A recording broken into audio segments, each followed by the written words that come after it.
Müğənni Xuraman Şuşalı sosial media hesabında məclislərdə yaşadığı haqsızlıqla bağlı paylaşım edib.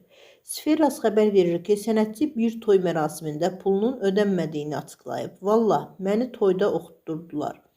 Amma pulumu vermədilər. Tək mənə yox, mənim kimi bir neçə digər insana da haqqı çatmadı.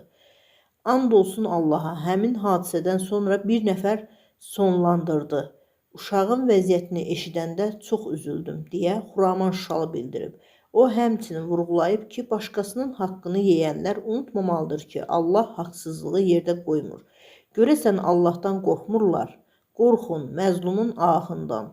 Bu açıqlama sosial mediada izləyicilər arasında geniş müzakirələrə səbəb olub.